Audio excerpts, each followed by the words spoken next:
আচ্ছা, আমি দুনিয়াতে আছি কেন? আমি দুনিয়াতে এসেছি কেন? এক সময় তো আমি ছিলাম না, আবার এক সময় আমি থাকবো না। কেউ এসে চিরস্থায়ী হতে পারে নাই, তো আমরাও পারবো না। তো আল্লাহ পাক আমাদেরকে সৃষ্টিটা করলেন কেন? আমার কাছে আমার রব কি চান?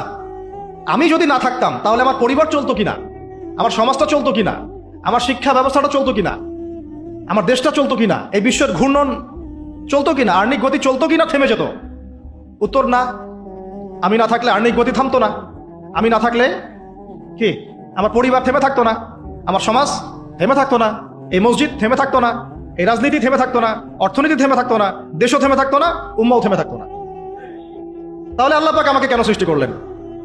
আমার কি রোল আছে এখানে? আমার কি ভূমিকা? এই এতটুকু চিন্তা করার মতো আমাদের জেনারেশন আমরা পাচ্ছি না। আপনারা ফোন বের করে ছবি তুলতেছেন, ভাবেন এগুলো নিয়ে। আমাকে দিয়ে কি করবেন? আমাদের তো কিছু করার নাই এই কথাগুলো বলা ছাড়া।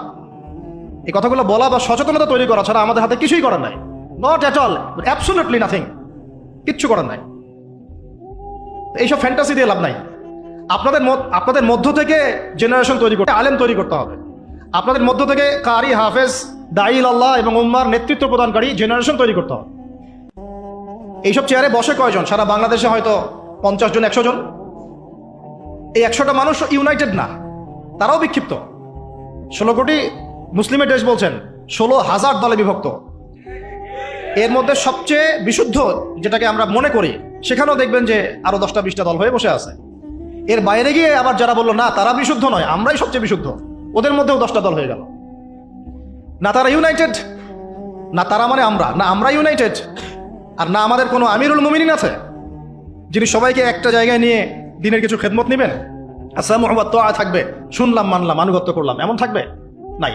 না কোনো ইকোনমিক বেস, না কোনো স্বতন্ত্র মিডিয়া, না স্বতন্ত্র প্রযুক্তি, না কোনো স্বতন্ত্র মানে পলিটিক্যাল প্ল্যাটফর্ম, কিছু না।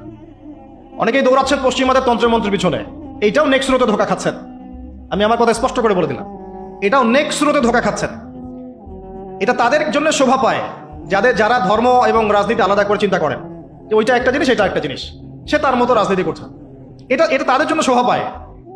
যাদের কাছে কোরআন আছে, যাদের কাছে হাদিস আছে, নবীর সুন্নাহ আছে, তারা যখন এই ড্রেনের মধ্যে নেমেছে, তখন ইসলামের খেদমতের জায়গায় ক্ষতিও বেশি হয়ে যাচ্ছে। কোনো কোনো সময় কিছু কিছু বেনিফিট হয়তো আপনি পাচ্ছেন, মনে করছেন এই অল্প অল্প বেনিফিটে হয়তো অনেক কিছু হয়ে যাবে। ভুল ধারণা আপনার। একটাই উপায়, একটাই মানহাজ, একটাই পথ পদ্ধতি, নবী সাল্লাল্লাহু আলাইহি ওয়াসাল্লামের সিরাত। নবী সাল্লাল্লাহু আলাইহি ওয়াসাল্লামের সিরাত, তার জীবনী। এই জীবনী আমাদেরকে শেখাবে কিভাবে ইসলাম শূন্য থেকে একদম আসমানে উঠেছে, কিভাবে ইসলাম একদম শিকড় থেকে শেকড়ে গিয়েছে, শেখাবে সিরাত, নবী সাল্লাল্লাহু আলাইহি ওয়াসাল্লামের